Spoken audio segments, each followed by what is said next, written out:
কিছুদিন আগে মে মাসের 21 তারিখে ব্যায়াম করতে গিয়ে আমার বাইসেপসের রাপচার ডিস্টাল রাপচার হয় বাইসেপসের। খুবই ভেঙে পড়ি। তা বিরক্তি না করে, বেশি সময় অপচয় না করে আমি ডক্টর নির্মাল্য দেবকে দেখাই। উনি দেখে বলেন যে এই অপারেশন করা ছাড়া উপায় নেই। এখন অবধি যা দেখছি আমার হাতের অবস্থা খুবই ভালো। যতটা আমি আশা করেছিলাম আশার থেকে অতিরিক্ত ভালো আছে। হাতে নমস্কার শ্রোতা বন্ধুরা, আমি senior consultant orthopaedic surgeon doctor Nirmalya দেব।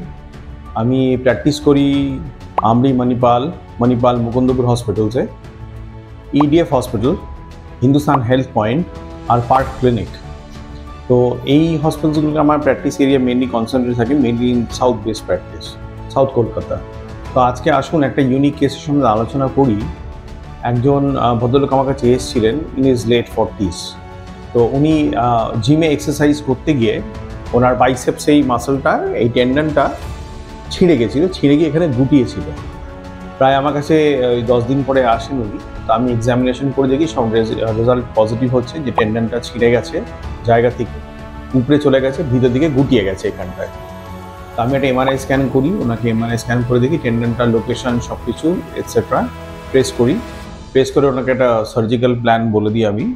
তো সেই মতন করে ইনভেস্টিগেশনগুলো করে ওনাকে সার্জারি করা হয়, এবং ছোট মাইক্রো সার্জারি করি 3 সেন্টিমিটার ইনসিশন দিয়ে টেন্ডনটাকে রিঅ্যাটাচমেন্ট করে দিই তার অরিজিনাল জায়গাতে, যেটা হচ্ছে ফোরআর্মের মধ্যে জায়গা আছে, সেখানে টেন্ডনটা রিঅ্যাটাচমেন্ট হয়।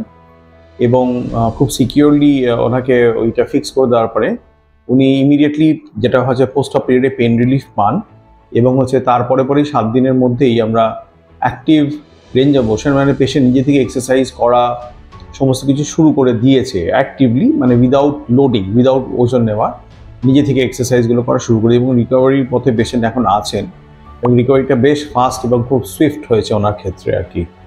তো এইরকম আমাদের অনেকেই আছে যারা জিমে যান, ওয়েট নিয়ে এক্সারসাইজ করেন, ওয়েট নিয়ে ট্রেনিং করেন। তো অনেক সময় বাইসেপসের টেন্ডনটা ছিঁড়ে যেতে পারে তাদের।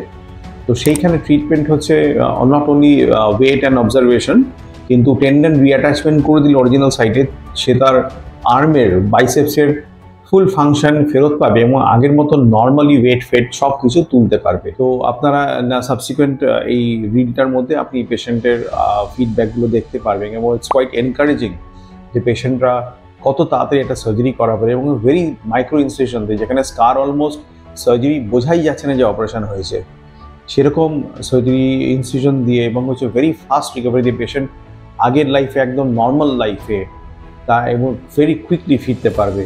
তো আসুন এই জিনিসটা আপনারা দেখুন। আমার নাম সন্তোষ আছি, আমি রাজপুরে থাকি।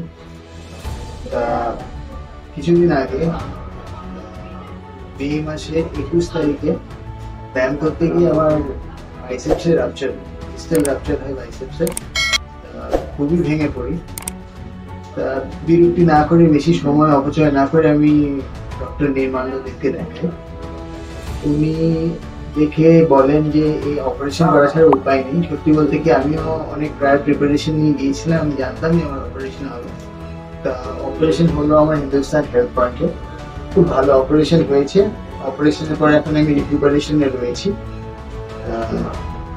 এখন অবধি যা দেখছি আমার হাতের অবস্থা খুবই ভালো।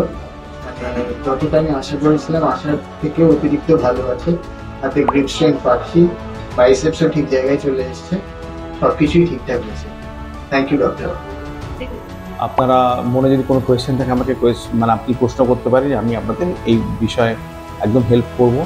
এবং হচ্ছে যে এইগুলো যে সার্জারি দ্বারা, মাইক্রো সার্জারি দ্বারা যে খুব কুইক রিকভারি হয়ে যায়, সেগুলো সম্বন্ধে আপনাদেরও সচেতনতা বাড়ুক। এই নিয়ে আজকে মেসেজ শেষ করলাম। Thank you very much. নমস্কার।